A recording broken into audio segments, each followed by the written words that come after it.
ऐसे ही उसमें होता है, उसमें किसी से पूछने की जरूरत नहीं है, पता लग जाता है खुद को। But the bigger challenge is कि जो आपको गाइड कर रहा है वो असली है नकली है कैसे पता करें? बाहर से जैसे वो दिख रहा है उसके बेस पे, या जो वो बोल रहा है उसके बेस पे, क्योंकि हर कोई बोलेगा कि हाँ मैं तो ये हूं, मैं तो वो हूं, मैं तो वो हूं। भीड़ किसको अच्छी नहीं लगती है? और भीड़ से डोनेशन आती है, वो किसको अच्छी नहीं लगती है? डोनेशन से एक बड़ा एम्पायर बनता है, पावर आती है, पोजीशन आती है, किसको अच्छी नहीं लगती है? लोग आकर के पैर छूते हैं, किसको अच्छा नहीं लगता है? मेरे तो कोई आकर के पैर छूता है तो मैं उसके पैर छू लेता हूं, कहता हूं भैया मत करो ये सब। तो क्यों मेरे से पूछ रहे हो? That's a big question. हो सकता है मैंने कहीं से कुछ पढ़ लिया हो इसके बारे में और ऐसे ही कुछ भी बोल रहा हूं। How do you know whether I am self realised और नॉट? सर ये चीज़ तो अभी आप ही बता सकते हो हमें। मैं कैसे बता सकता हूं? क्योंकि मैं तो अपनी तारीफ ही करूंगा ना। मेरे से पूछो वेदों के बारे में, उपनिषद के बारे में, इसके बारे में, उसके बारे में, मैं सब बता दूंगा आपको, सारा दुनिया जान का ज्ञान है। तो is knowledge is equal to self realisation? Knowledge का क्या है? आप भी 10 बुक्स पढ़ लो, नॉलेज हो जाएगी। रट लो, एक एक मंत्र रट सकते हो आप। सर आपके साथ बात करके जो पीस हमें फील होता है, तो उस पीस से मुझे ऐसा लगता है कि आप हमें इस बारे में बता सकते हैं। पीसफुल एक जो लाइफ में जिस तरीके से हम ऑपरेट कर रहे हैं, उस हिसाब से पीस डिसाइड करेगा, आई फील। पीस डिसाइड नहीं करेगा, क्योंकि मेरे आप बहुत सारे सेशंस देखोगे तो बहुत ज़्यादा एनर्जेटिक हैं। ये जो पीस की इमेज आपके माइंड में बनी हुई है ना, और ऐसे बहुत सारे लोग देखोगे जिन्होंने एक पर्टिकुलर तरह के कपड़े पहने हुए हैं, और जब वो बोलेंगे तो इतना पीसफुली बोलेंगे जैसे उनसे पीसफुल दुनिया में कोई है ही नहीं। मेरे तो कई सेशंस में आपको एग्रेशन नजर आएगा। जब ऐसे लोगों को देखता हूं जिनके पास में बहुत पैसा है और हरकतें दो कौड़ी की करते हैं, तो अंदर से गाली देने का मन करता है, बट क्योंकि ये पब्लिक प्लेटफॉर्म है तो मैं गाली नहीं दे सकता। तो अगर मैंने गाली दे दी तो आप कहोगे कि ये तो बिल्कुल ही नकली आदमी है। और जो बाहर से दिखा रहा है कि मैं तो बिल्कुल पीसफुल हूं, अपना एक ऐसा पर्सोना बना लिया है कि आप उनको देखोगे और जा करके उनके पैरों में गिर जाओगे। और हो सकता है उन्हें कुछ भी नहीं पता है, सिर्फ पढ़ा है, सुना है, बट खुद कभी वहां पे नहीं गए हैं। उन्हें एक्चुअल में वहां जाने का रास्ता नहीं पता है। कैसे ये फर्क करें? ये क्वेश्चन ज्यादा इंपॉर्टेंट है या ये क्वेश्चन ज्यादा इंपॉर्टेंट है कि सेल्फ रियलाइजेशन क्या है? सोचो, पूछो अपने आप से। ये एक बहुत बड़ी प्रॉब्लम है आज के टाइम में, इसको अंडर एस्टिमेट मत करना। जब मैं लोगों को देखता हूं तो मुझे अंदर से बुरा भी लगता है ऐसे लोगों के लिए जो धक्के खा रहे हैं दुनिया में और उन्हें खुद ही नहीं पता है कि कौन क्या है। वो तो वही बता सकता है ना जो खुद सच को जानता हो। वो एक सेकंड में देख करके बता देगा कि जेन्युइन है, फ्रॉड है। आपके लिए तो गधा और घोड़ा सब बराबर है। क्या वो जो अपने आप को गुरु कह रहा है या आचार्य कह रहा है, वो साउंड ऑफ साइलेंस के बारे में जानता है? संत कबीर के बारे में सुना है आपने? उन्होंने खुल के बात करी है इसके बारे में। सुनता नहीं धुन की खबर, अनहद का बाजा बाजता। और भी बहुतों ने खुल करके बात करी है जिन्होंने एक्चुअल में एक्सपीरियंस किया साउंड ऑफ साइलेंस को, जो करना बहुत ही आसान है। आई एम श्योर आप में से भी किसी ना किसी ने कर ही लिया होगा एक्सपीरियंस। आपने किया है? Yes sir. कैसी होती है वो साउंड ऑफ साइलेंस? जैसे पूरा कई शोर में शोर झट से, बहुत शोर है, झट से बंद हो गया, तब एक महसूस होती है कि ओके, आई मीन वो एक कामनेस भी नहीं बोल सकते, एक स्टिलनेस, वो वैसा होता है साउंड ऑफ साइलेंस। और उसका नियरेस्ट एग्जांपल दें तो कान में कुछ, आई मीन कैसे बोलो, कुछ किसी ने मार दिया, कुछ हो गया तो ठंग करके थोड़ी देर लगता है, वो तो थोड़ी देर लगता है, लेकिन ये उसका भी सटलेस्ट वर्जन होता है।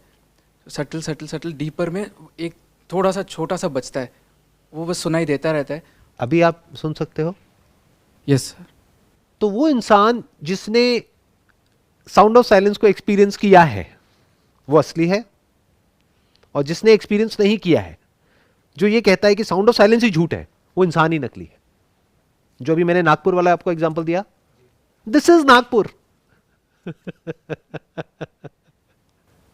सारे स्क्रिप्चर्स किस लिए हैं? जो भी कुछ लिखा हुआ है वो किस लिए? यहां तक पहुंचने के लिए। तो अगर कोई इंसान कहता है ये झूठ है, तो वो इंसान झूठ है। तो सबसे पहले जाकर के उस इंसान से एक क्वेश्चन पूछो, उस गुरु से एक क्वेश्चन पूछो। आजकल जो सेल्फ प्रोक्लेम्ड गुरु है ना, वो बहुत ज्यादा हो गए मार्केट में। तो उससे जाकर के सीधा पूछो कि क्या आपने कभी साउंड ऑफ साइलेंस को एक्सपीरियंस किया है? अगर वो कह देता है कि ये तो आपके मन का वहम है, ऐसा कुछ नहीं है, तो आप अपने एक्सपीरियंस के बेस पे उसको जाकर के बोल सकते हैं कि आप वहम में हैं।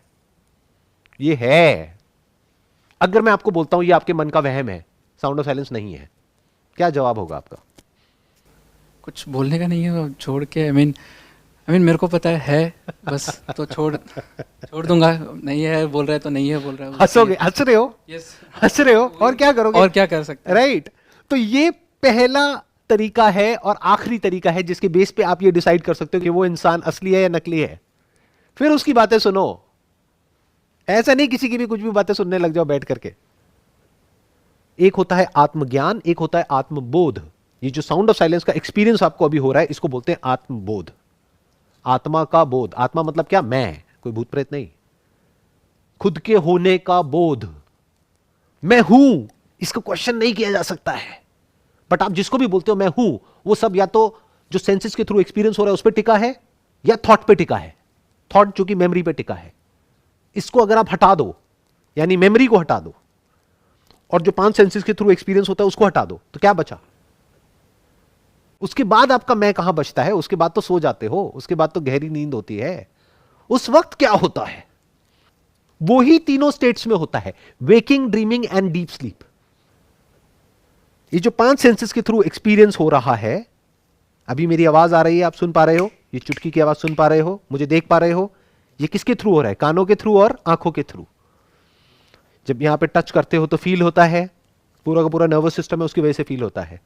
तो बॉडी क्या हो गई? एक इंस्ट्रूमेंट के जैसी हो गई, जिसके थ्रू हम परसीव करते हैं इस वर्ल्ड को, इस यूनिवर्स को। तो अगर आप परसेप्शन को हटा दो और जो भी अंदर रिकॉर्डिंग पड़ी हुई है, मेमोरी, थॉट, फीलिंग्स, इमोशंस, उस सबको हटा दो, तो क्या कुछ ऐसा है जो बचा रह जाता है? This is the highest possible experience जो कि एक इंसान के लिए पॉसिबल है। This is not through your senses. आपके 5 सेंसेस को हटा दो, कान को बंद कर लो, आंख को बंद कर लो, तब भी ये है। This is not through your memory. Memory से जो होता है और जो एक्चुअल में होता है उसके बीच के फर्क को देख पाते हो ना? जैसे मैं आपसे पूछूंगा आपका क्या नाम है? राघव। ये कहां से आया? मेमोरी से। मेमोरी से आया। बट क्या साउंड ऑफ साइलेंस मेमोरी से आई? नहीं। वो ये सोचने से पहले भी है। That is beyond time and space. The concept of time and space is relative to the instrument. नहीं तो टाइम और स्पेस कहां है? You can only talk about time in relation to change. Time भी 2 तरीके का होता है, एक साइकोलॉजिकल टाइम, एक chronological time. This is beyond chronological time and psychological time. Chronological time मतलब कि अभी कोई चीज है फिर थोड़ी देर में नहीं है। जैसे आसमान में आप देखते हो तो अभी बादल है, बादलों की एक पर्टिकुलर फॉर्मेशन है, थोड़ी देर में देखोगे तो नहीं है। तो ये क्या हो गया? Chronological time. तो everything in this universe is in the realm of chronological time. Is sound of silence in the chronological time? No. This is not in time and space. This is always there.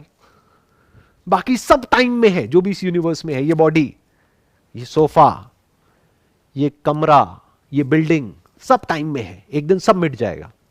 जिसकी भी form है वो सब time में है। But क्या इसकी कोई फॉर्म है? Sir, but can we, like, out of curiosity I'm asking, sir, can we question the, like, not exactly sound of silence, but the whole, like, क्यों साउंड ऑफ साइलेंस है, उसको भी क्वेश्चन कर सकते हैं क्या सर? आराम से समझना, spirituality is not asking this question क्यों। क्यों का कोई जवाब नहीं है। जो आपको क्यों का जवाब दे रहा है वो आपको भटका रहा है, बेवकूफ बना रहा है। ये यूनिवर्स क्यों है? बताओ क्यों है? लाइफ क्यों है? आप क्यों हो? उसका कोई जवाब नहीं है। क्या है इसका जवाब है। और इससे भी इंपॉर्टेंट है कि आप क्या हो, और क्या आप जिसको भी आप मैं बोलते हो वो और ये साउंड ऑफ साइलेंस 2 हैं? नो सर, वो एक ही है। तभी ये क्वेश्चन पूछना है कि नहीं, या ये जो सब में जो पर्पस ढूंढना या व्हाट एंड व्हाई ढूंढना, वो जो हमारा फॉर्म हुआ है, एक सब में हम वही चाहते हैं। डोंट से दैट कि आप और जो साउंड ऑफ साइलेंस है वो एक ही है। डोंट इवन से कि वो 2 है। Inquire it. इसको बोलते हैं सेल्फ नॉलेज, इसको बोलते हैं आत्मज्ञान। उसके लिए क्या है? हमारे पास में वेद है। वेदों में भी क्या है? अगर वेद पढ़ने बैठ गए तो बहुत ह्यूज बैंक ऑफ नॉलेज है। आयुर्वेद भी वेद का हिस्सा है। तो वेदों में वेदांत है। वेदांत मतलब द अंत ऑफ वेद। वेद मतलब knowledge, the end of knowledge, the pinnacle of knowledge, the essence of knowledge.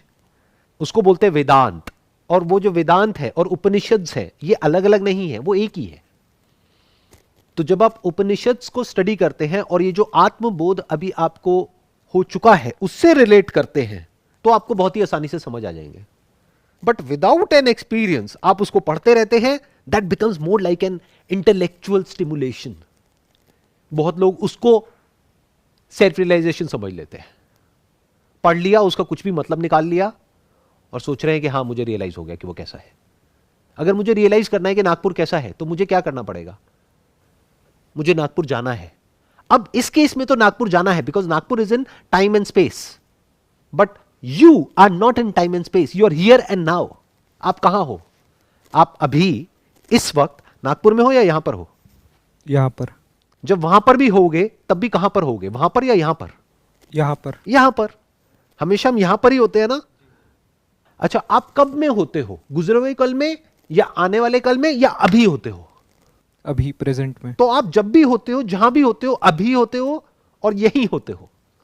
तो आपका जो सेल्फ है वो अभी है और यही है। तो जो अभी और यही की बात कर रहा है, इंस्टेंट रियलाइजेशन की बात कर रहा है, वो सही डायरेक्शन में आपको पॉइंट कर रहा है। जो उस रियलाइजेशन को पोस्टपोन कर रहा है कि आपको रियलाइज करने में 20 साल लगेंगे। देखो मेरे को भी 20 साल लगे ना, आपको भी 20 साल लगेंगे। तो ना तो उसने खुद रियलाइज किया अभी तक, ना वो आपको रियलाइज करा सकता है। आप यही हो, अभी हो। आपका जो सेल्फ मतलब क्या? मैं कहां होता हूं? हमेशा यही होता हूं और अभी होता हूं। थॉट के लेवल पे आप सोचते हो पास्ट, प्रेजेंट, फ्यूचर। एक्चुअल में सिर्फ प्रेजेंट ही होता है। एक्चुअल में at an existential level there is no past और future, there is always the present, eternal present. Sir एक चीज़ है कि तो अभी हम ये वननेस का एक्सपीरियंस टुवर्ड्स जा रहे हैं, आई मीन डायरेक्शन वहाँ पे जा रहा है, साउंड ऑफ साइलेंस का knowledge and experience towards that. But उसके बाद क्या ये क्वेश्चन नहीं रहेगा क्या सर कि ये वननेस भी एक्सपीरियंस करने के लिए यहाँ पे है, जो आई मीन हम लोग हैं यहाँ पे, तो ये सब चीज़ तो क्या एक्सीडेंटली हम यहाँ पे हो गए, बस ऐसे हो गए, यहाँ पे अर्थ में आ गए या यूनिवर्स गैलेक्सी में आ गए, फिर उसके बाद ये आई मीन लाइक उसको फील कर रहे हैं कि हाँ मैं एक हूँ इस यूनिवर्स से। बट उसके पहले वाला क्वेश्चन तक हम पहुँच सकते हैं क्या सर? लाइक इसका भी स्टार्टिंग ये आई मीन इसका स्टार्टिंग नहीं हो सकता है, बट लेकिन इसका जो ग्राउंड होता है, ये साउंड ऑफ साइलेंस क्यों होता है या ये कौन से चीज़ में टिका हुआ है? फॉर एग्जांपल सर, लाइक आपका डेथ के सेशन में आपने डेथ को एक इवेंट बोला है, like it's a change, like water vapour होता है और वेपर बादल होता है, फिर बारिश आता है। तो हम ये तो टुवर्ड्स जा रहे हैं कि वाटर है, वो जब वेपर है तब भी वो वाटर तो है, फिर बादल है तब भी वाटर है। लेकिन हम ये क्वेश्चन भी कर सकते हैं क्या कि ये वाटर ही क्यों है पहले? नहीं, ये नहीं कर सकते, क्योंकि ये करते ही आप फंस जाओगे। क्यों का कोई जवाब नहीं है। आपको ये समझना है वाटर क्या है, और अगर आपको ये समझना है वाटर क्या है तो उसका जवाब साइंस देगी आपको। बट अगर आपको ये समझना है, देखना ध्यान से समझना, एक है ऑब्जेक्ट, एक है सब्जेक्ट। ऑब्जेक्ट क्या होता है? जो भी इस यूनिवर्स में वो सब क्या है? ऑब्जेक्ट। तो अगर आपको ये समझना है कि यूनिवर्स कब बना, कैसे बना, हमारा जो प्लैनेट है उसकी शुरुआत कैसे हुई? पानी से हुई। इसीलिए इस यूनिवर्स में जब और जगह पे हम लाइफ ढूंढ रहे हैं, साइंटिस्ट लाइफ ढूंढ रहे हैं, तो सबसे पहले पानी ढूंढते हैं। तो लाइफ की शुरुआत कहां से हुई? पानी से हुई। फिर एक सिंपल ऑर्गेनिज्म से हुई, फिर धीरे धीरे वो कॉम्प्लेक्स होता चला गया, फिर पूरा का पूरा एक एवोल्यूशन का प्रोसेस है। वो आपको साइंस ज्यादा अच्छे से समझा सकती है। तो वो किसी स्पिरिचुअल गुरु से जाकर के पूछने की जरूरत नहीं है, क्योंकि वो बीच में अपने कॉन्सेप्ट्स घुसा देगा, वो कुछ भी बोलने लग जाएगा। तो वो साइंटिफिकली समझो कि प्लैनेट पे लाइफ कैसे शुरू हुई, कब शुरू हुई, कितने करोड़ साल पहले शुरू हुई, कितनी बार लाइफ बनी और फिर कितनी बार वापस से लाइफ पूरी तरह से डिस्ट्रॉय हो गई। उस सब का जवाब आपको जो साइंस है वो ज्यादा अच्छे से देगी। और वहां पर भी ये नहीं पूछना है कि लाइफ क्यों शुरू हुई, ये पूछना है कैसे शुरू हुई। बट अगर आप ये जानना चाहते हो लाइफ क्या है, उसका साइंस के पास में जवाब नहीं है। क्यों का जवाब तो किसी के पास भी नहीं है। जो आपको ये जवाब दे रहा है वो खुद भी फंसा हुआ है, आपको भी फंसा रहा है। जब भी इस यूनिवर्स के बारे में कुछ भी जानना है तो साइंस की बुक खोलो, बट खुद के बारे में जानना है, वहां पर साइंस काम नहीं आएगी। Whatever is in the realm of time and space that can be observed through an instrument और उसके बारे में जो नॉलेज है उसको साइंस बोलते हैं। तो एक हो गया ऑब्जेक्ट जो साइंस के रेल में है, एक है सब्जेक्ट। सब्जेक्ट मतलब क्या? सेल्फ, जो साइंस के रेल में नहीं है, क्योंकि ऐसा कोई इंस्ट्रूमेंट नहीं है जिससे कि आप खुद को देख सको। साइंस हमेशा किसी इंस्ट्रूमेंट के थ्रू किसी चीज को ऑब्जर्व करती है, बट रियल स्पिरिचुअलिटी मींस कि अब आप किसी चीज के थ्रू ऑब्जर्व नहीं कर रहे हो और चीजों में आपके 5 सेंसेस भी आ गए और मेमोरी भी आ गई, थॉट भी आ गया।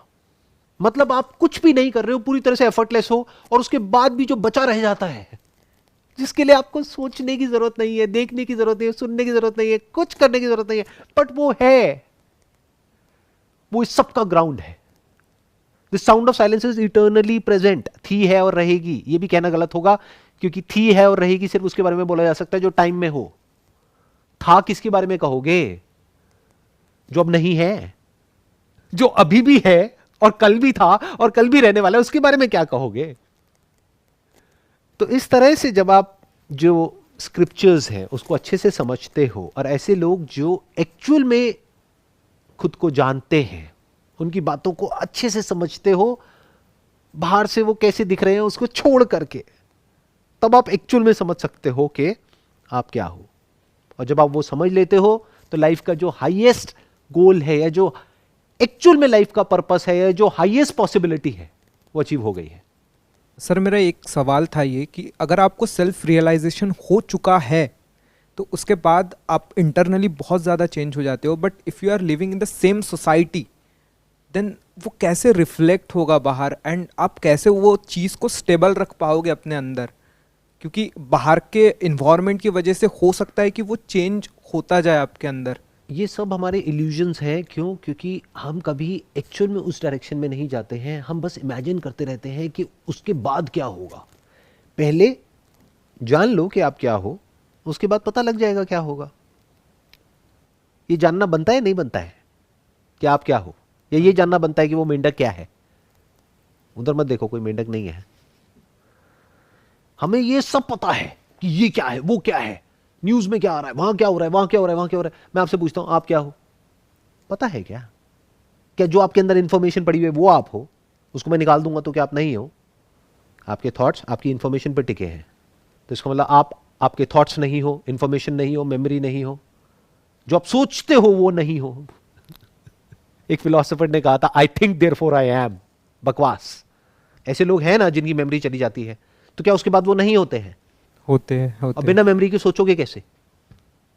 एक बच्चा अभी अभी पैदा हुआ है, क्या वो नहीं है? हाँ, वो सोच नहीं रहा है क्योंकि उसके माइंड में अभी कोई वर्ड्स ही नहीं है। उससे पूछोगे तेरा क्या नाम है, वो कोई रिएक्शन नहीं देगा। क्यों? क्योंकि उसको समझ ही नहीं आ रहा बोल क्या रहे हो। उसको ना हिंदी पता है ना इंग्लिश पता है, बट उसको टच करोगे तो उसको पता लगेगा टच हुआ है। उसके सामने कुछ हिलेगा तो उसको दिखेगा। कैसे दिखेगा वो एक अलग टॉपिक है, वो साइंटिफिकली आप ज्यादा अच्छे से समझ सकते हो। जब बच्चों को दिखता है तो कैसे दिखता है? वैसे नहीं दिखता जैसे हमें दिखता है।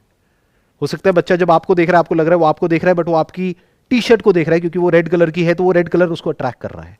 आपको लग रहा है वो मुझे देख रहा है। तो एक बच्चा कलर्स को कैसे परसीव करता है, शेप्स को कैसे परसीव करता है, फॉर्म्स को कैसे परसीव करता है, वो एक अलग टॉपिक है, बट परसीव करता है, इसमें कोई डाउट नहीं है। तो बच्चा है, वो सोच नहीं रहा है लेकिन वो है। तो you are not your thought. Freedom मिली थॉट से, ये छोटी फ्रीडम नहीं है। थॉट में आप लोग कितने बुरे तरीके से फंसे हुए हो आपको खुद भी नहीं पता है। सुबह से रात तक कितने थॉट्स आते हैं माइंड में, और वो थॉट्स किस तरीके से आपके ऊपर हावी होते हैं, और उन सारे थॉट्स का सेंटर पॉइंट क्या है? मैं मैं मैं मैं मैं मैं मैं मैं मैं मैं मैं। अगर वो सेंटर सही जगह पे आ गया तो वो जो सारे थॉट्स है उसका पूरा स्ट्रक्चर ही बदल जाएगा। तो अब आप मेरे से ये पूछ रहे हो कि भाई वो स्ट्रक्चर कैसा होगा, तो पहले कर लो, पता लग जाएगा कैसा होगा। उसके बाद सिर्फ एक प्रॉब्लम रह जाती है खुद को जानने के बाद में, कि अपने आप को बिजी रखना है। तो किसी कंस्ट्रक्टिव काम में अपने आप को बिजी रखना होगा जितने भी साल आप जिंदा हो तब तक। मानो आपकी एज है 40 साल, अब आप जिंदा रहने वाले हो मानो 70 साल तक, तो 30 साल तक अपने आप को बिजी रखना है। सिर्फ ये एक प्रॉब्लम बची रह जाती है उसके बाद में, और कुछ नहीं। सर वो नॉलेज स्प्रेड करना ये भी तो एक काम हो सकता है ना? ये कोई काम नहीं है, क्योंकि ये जो लोग ऐसा सोचते हैं ना, वो बहुत बुरे तरीके से एंटैंगल्ड होते हैं। क्योंकि जो एक्चुअल में खुद को जानता है उसके लिए करने को कुछ नहीं रह जाता है। नॉलेज स्प्रेड कैसे होती है? जिसको चाहिए उसके लिए नॉलेज है, जिसको चाहिए यानी जो अंदर से तड़प रहा है ये जानने के लिए कि मैं क्या हूं, उसको इसकी जरूरत नहीं है। वो कहीं ना कहीं से कैसे ना कैसे जान लेगा। इसके जैसे कितने आए और कितने गए, लेकिन ये आकर के ठेका ले लेता है, कहता मैं बताऊंगा दुनिया को। क्यों बताएगा? और किसी को बताना क्यों है, किसी को बोलना क्यों है? ये सब बातें मैं आप लोगों के साथ बैठा हूं कर रहा हूं क्योंकि आपने ये टॉपिक उठाया है और पूछा है। मैं अपने घर में किसी से बात नहीं करता, अपने फ्रेंड सर्कल में, अपने रिलेटिव्स में, किसी को पता भी नहीं है कि मैं क्या हूं क्या नहीं हूं। उनसे वही बात करता हूं जिस तरह की बातों में उनका इंटरेस्ट है। मैं क्यों उनका ठेका लूं? क्यों जाकर के उनको बोलूं कि तुम्हें ये जानना चाहिए, या किसी को भी क्यों बोलूं? ये जो ठेका लेने वाले लोग होते हैं ना, वो बहुत ही ईगोइस्टिक होते हैं। बाहर से देखने में नॉर्मल लगते हैं, अंदर से बहुत ज्यादा ईगोइस्टिक होते हैं। ईगो मतलब क्या? मैं ये हूं, ये ईगो है। आप चाहे जानो या ना जानो, उससे कोई फर्क नहीं पड़ता है, आप ही वो हो, यू आर दैट। तो अब क्यों जानना है? ये जो आखिरी लेयर होती है ये भी हट जाती है। जानना ही क्यों है? आप चाहे पानी के बारे में जानो या ना जानो, पानी प्यास बुझाता है ना, बहुत है। अगर कोई जानना चाहता है तो वो कैसे ना कैसे जान ही लेगा। वो चाहे यहां से जाने, चाहे वहां से जाने, चाहे वहां से जाने, चाहे वहां से जाने। ये कह लो जिसको प्यास है वो कहीं ना कहीं से अपनी प्यास बुझा ही लेगा। बहुत सारे सोर्सेस हैं। दो तरह के लोग हैं इस दुनिया में, एक जिनका इंटरेस्ट है इस सब में, दूसरे जिनका नहीं है। जिनका नहीं है उनको जबरदस्ती इस तरफ क्यों लाना है? बिल्कुल ऐसा है, आपका साइंस में इंटरेस्ट है, आपका कॉमर्स में है, तो अगर आपको कॉमर्स में, आपको साइंस क्यों चेपनी है जबरदस्ती जाकर के? साइंस भी दो तरह की है, एक बाहर की दुनिया की, एक अंदर की दुनिया की। अगर अभी आपका बाहर की दुनिया की साइंस में इंटरेस्ट है तो अंदर की दुनिया की साइंस के बारे में बातें करके आपको क्यों कंफ्यूज करना है? तो वो इंसान क्या करेगा? वो देखेगा दुनिया में क्या क्या प्रॉब्लम्स हैं और अपने रिसोर्सेज के अकॉर्डिंग, अपनी कैपेबिलिटी के अकॉर्डिंग जो भी वो कर सकता होगा, जितना भी कर सकता होगा, वो एफर्टलेसली करता रहेगा मरते दम तक। बस उसको बदले में किसी से कुछ चाहिए नहीं है। क्या दोगे ऐसे इंसान को आप? उसके लिए तो दुनिया का सबसे अमीर आदमी और एक भिखारी जो सड़क के साइड में खड़ा हुआ है, दोनों बराबर है। उसके लिए क्या फर्क है? दोनों ही तो भिखारी है। जिसके अंदर डिजायर है वो भिखारी है, बल्कि वो फिर भी भिखारी नहीं है जो सड़क के साइड में खड़ा है, क्योंकि वो अपना पेट भरने के लिए मांग रहा है, विच इज अ नेसेसिटी। जैसे जानवर है, भूखा है कोई जानवर, उसको जाकर के आप ब्रेड दोगे तो वो खाएगा, तो खिलाने वाले को भी अच्छा लगेगा और खाने वाले को भी अच्छा लगेगा। बट वो इंसान जिसके पास में करोड़ों है, अरबों है, खरबों है, और वो ऐसी ऐसी एड्स कर रहा है जिसकी वजह से लोगों को कैंसर होता है, उसको क्या कहोगे? तो ऐसा इंसान जो खुद को जानता है, उसके लिए ये सब जो चीजें हैं, पावर, पोजीशन, पैसा, ये वो, ये सब बिल्कुल ऐसा है जैसे मिट्टी। सोने में और मिट्टी में एक्चुअल में कोई फर्क नहीं है, बस यूटिलिटी सोने की थोड़ी सी ज्यादा है। सोना मतलब वो वाला सोना नहीं, गोल्ड है ना। हाँ, वैसे वो वाले सोने में भी और जागने में भी कोई फर्क नहीं है। जिंदगी और मौत में कोई फर्क नहीं है। हाँ, ऊपर ऊपर लेवल पे खेल चलता रहता है, और खुद को जानने के बाद में जो बचा रह जाता है उसको लव और कंपैशन आप चाहे तो बोल सकते हो।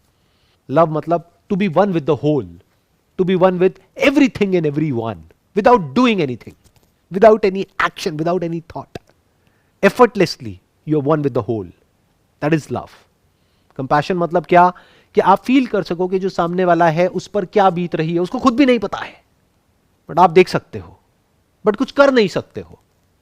बिल्कुल ऐसा है कि आप शराबी हो और मैं आकर के आपको कह रहा हूं कि शराब पीना बुरा होता है, आप कहोगे भाड़ में जाओ, बोतल देते हो तो मेरे से बात करो, फालतू की बातें मत करो।